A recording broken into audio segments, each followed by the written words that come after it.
Hi everyone, welcome to our first booth, our first OASC booth at Smart City Expo in Barcelona.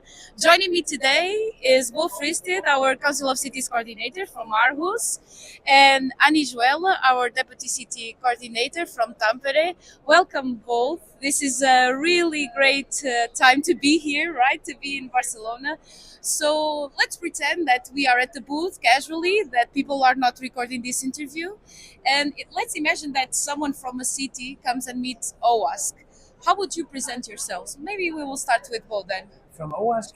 I I started pretending that I think back in 2015 I was in Hanover together with Martin Brinskov and SCEW announcing OASC as an ambition about creating working with standards and interoperability. Maybe 8 years before the world started talking about interoperability. So just to draw a line to what started it many years ago. Then I would say that OASC is a network of cities that are trying to, by agreeing upon common standards, increasing the opportunities to create solutions that works across the cities. And you, Annie, did you have something else to add here? Well, the city of Tampere also appreciates the knowledge sharing network that the OASC is sharing from cities to cities, all the solutions and best practices we have. Yeah, and how do you see your role as members and representatives of the Council of Cities? Do you think that it's important to have the city's vision within OASC? Bo? Yes, I think deep from my stomach that the cities are the key actors in driving the change in Europe on the digital agenda. I think that we see that it's much too difficult on a national level because then they need to go to Brussels and stuff like that. So the cities are really a good catalyst for making this change. Yeah, and from Tampere's point of view? Yes, well, I completely agree with what Bo said, and yeah, and well, the cities they face similar problems, and we can find solutions to the challenges we're facing together. And it's easier as cities for us to network and share the knowledge without extra levels of bureaucracy, as you said. Yeah. Yeah, and since we are here and talking about collaboration, and it's thanks to the help of our members and our cities that we came along this long way, this 10 years way. We are here at the Smart City Expo. How do you see both the role of OASC within an international level? How do you think, what does OASC adds in terms of value in comparison to other networks? First of all, OASC creates a lot of concrete work. We are creating MIMS. We have the standardization initiatives. So that's a difference to ordinary networks and also knowledge sharing initiatives. So what I think OASC can do and has been actually doing for many years is about creating the standards for the solutions that drive our cities. And I have this ambition to make it really clear that the 100% perfect standard is not the most important thing. The most important thing is that a lot of cities in this case are using one standard. So like we all speak with the same language instead of all having different languages. So the work we do in OASC about creating a common language for data models, I think is really, really valuable. Yeah, together with Tampere also, Annie, we had, speaking of creating things together, we had our conference last year. Tampere is also involved in a lot of projects within OA. So do you think that this network adds value in relation to others? Oh, definitely. Creating and keeping up good connections with other cities, to join forces in projects to find solutions to the well issues and to promote the open standards exchange of information. Yeah. And also, if I may add, Yeah, sure. I think now OASC has been working with the standardization and interoperability. But if you look into OASC today, it's about digital transformation. So it's a much bigger area to work in because digital transformation in the cities is much more than just data models and standards. So I hope now, also because of the situation in the world, that open source is going to be a bigger part of it because it's not the same thing. But open source, open standards, open data is really important. I agree. I agree. Yeah, it's true. And speaking of today's world, and speaking of actually today, so we are here at our booth, and it's super crowded, super busy. Thankfully, how do you see this path that OASC has been taken? We were participants a few years ago. We were here for networking, for meeting our partners in different projects, but now we have our own booth. How do you see this milestone for OASC? I know I'm not being quite impartial, but how do you see this booth, this table that we are sitting now? Yeah, I think it's amazing. It also shows that something has to have a bit of time running from the start and then getting up to speed.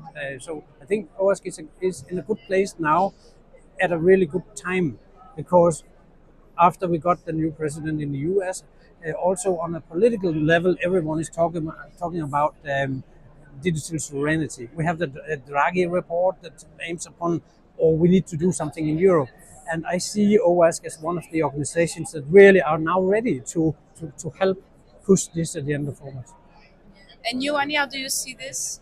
I think this is a wonderful milestone, taking a strong foothold in the event as one of the exhibitors to meet the other cities and be among the people who create the smart solutions. So I think it's a good place for networking and for visibility and creating and maintaining the contacts. Yeah, actually, we are surrounding our projects and so on. So it is actually, and I know I'm supposed to be only moderating, but it's super. We are super proud to have you here and to celebrate this milestone together with you. As a coordinator of our Council of Cities, Bo, how do you envision your work and your role as a NOAS Council of Cities coordinator? I think we have three ambitions that we would work for together with our good friends in Tampere. First of all, this, as I said before, this agenda about digital sovereignty, it just makes it so more important to do the work that OAS has been doing for many years. On top of that, I really would like to help get more members because, again, the more members that are using the same standards and have the same mindset, the better.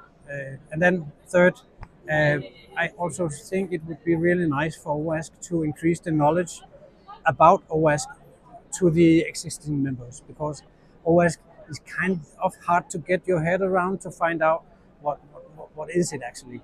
Um, and if it's easy, if it's hard to explain to my manager, for instance, um, even though I've been a part of OASC on in the outskirts for many years, I think it would be hard for a lot of other cities. So making some kind of support of the coordinators from the individual cities to make it easier to give this narrative about. And then, if I must say, the Joint Boost Sustain Declaration from Living in the EU has, for me, been kind of a Bible to live by, and I think it would be really nice to have a new version of it in some way. Because when you read that, you know what this is all about. And then also, actually, it answers the first question about why the cities are drivers of innovation and development. Yeah, go ahead, Annie. Yes, well, it's very interesting, and we in Tampere are really happy to be working alongside Aarhus, working towards these goals and enabling the good sort of foundations for the digital transformation driven by the cities.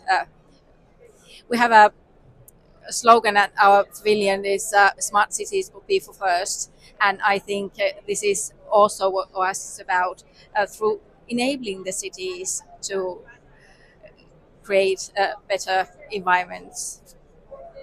And also now we're going to work together. I also hope that we're going to learn a lot because Tampere is so cool.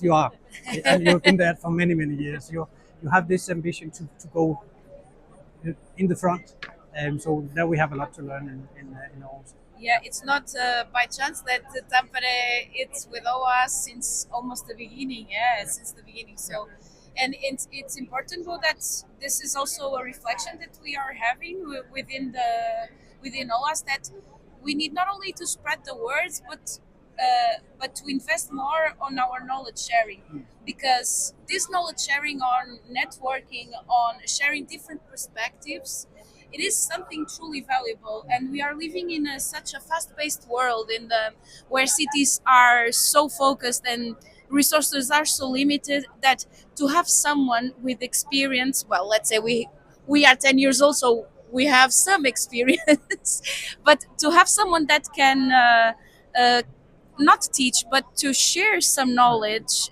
I think that's we think that it's important. Don't you think, Annie, that it's working as a city representative, sometimes you are so overwhelmed with your daily tasks and resources are so limited, that to have someone that has that knowledge, that Bible or that guidelines to start implementing innovation in their city, it's crucial, right?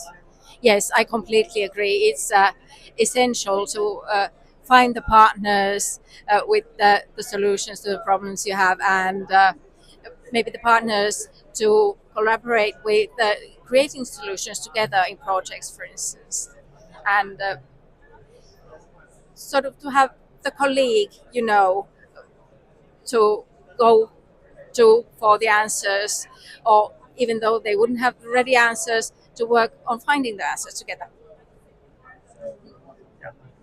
I agree, and it's really basic actually, because if we do it right, a new solution in Aarhus will also work in Tampere and the other way, and that's also why it's so positive for me to see that now it's not only about MIMS and standards, but digital transformation in general, because there's a lot we can do, especially if we dare to put in open source as one of the tools that can lift this agenda.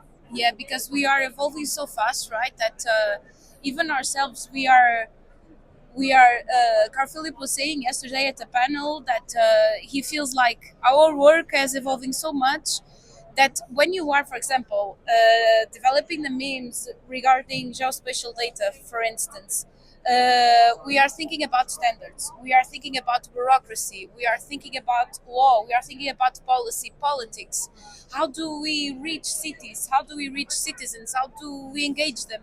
So I'm just saying a few sentences, but we can already think about some buzzwords like co-creation, innovation, digital transformation, right? So, and it's great because our team is getting bigger and we are increasing our network. So it's super nice, and we are really focused. Next year we are, and this is sort of a teaser for future members, that we really want to foster this knowledge sharing because, well, things interconnect, right? It's not only one thing, right? Don't you think, Bo? No, I think, and I think also that you already started really good out, because this, for instance, video with really good moderation, that's everyone loves to see that.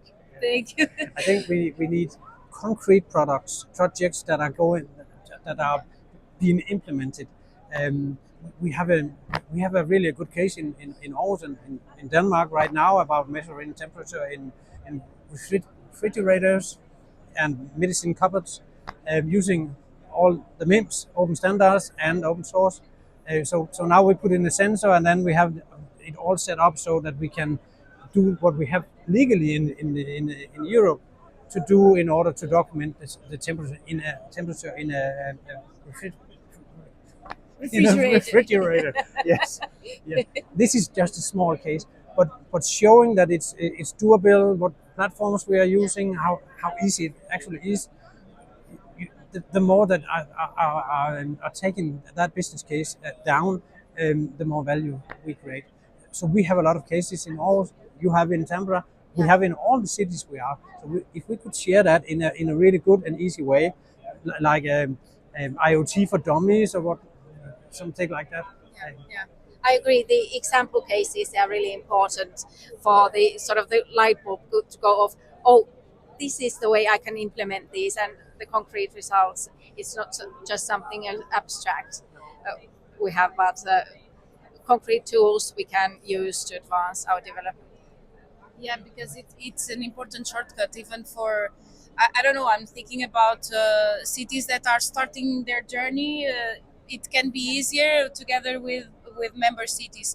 And speaking of this digital transformation and sort of an appetizer for our future conference, digital transformation via funding. Do you think it's an important subject still to know more about digital funding and project funding, innovation fundings for cities? Do you think that within your reality, is it an important matter? Yes, I think it is, and especially in this global economic situation, to have resources also in collaboration wise resources, but also funding wise to further our digital transformation and development because it's through the solutions that we find that progress is possible, because the public funding is a scarce resource nowadays. What do you think, Bo? I think that sometimes you can have a good project, you can have a good business case, and even though it could be hard for you in your own city to get the local funding to activate it. So if there are some kind of external funding, national or European, it's easier to come with a project that are already done or already on its way in order to implement. I have one example. Our work with the digital twins. We have had digital twins for many years in our technical department, but not in the way we define digital twins today. So we need a platform. We also needed a platform in Aarhus. So by engaging in the BiPed project, we got access to a digital twin platform. We got a lot of knowledge, and now we are, I think, mature enough to go out and find out what way we are in which direction we are going. So the external funding in BiPed led us to be more mature on the inside of the city. Yeah, because sometimes people think that these projects and these funded projects are not sustainable long term, or they don't have an impact. And maybe for common citizen, they will think, why do I need to embrace this? Why is my city investing on this? But actually, there are quite great results out there, right, Anni? Yeah, absolutely, I agree. And of course, the projects, they need to be need based. You have to do something for an end result in mind. Of course, it's always cool to test new technologies, but that's not the point. The point is to make the cities better, also for its citizens. So yeah, actually, you are now involved in our Cityverse projects. One of them is Excite. How do you envision this project in the city?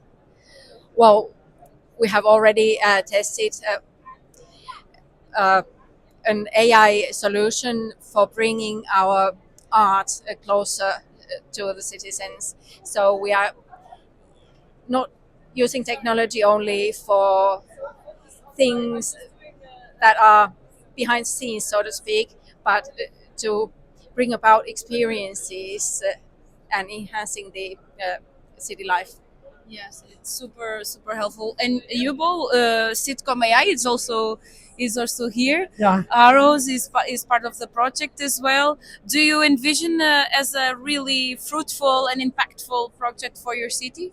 Yes, I think so. And if I can add, this is also about cities meeting each other, creating networks. So that's a side effect of the funded projects that are, we know each other. We can do other projects and also projects that doesn't need external funding. Now I forgot the question. No, we were talking about, Yeah. for example, sitcom Oh, AI, sitcom. Yes, yes. and not only sitcom AI, but being involved in funded projects.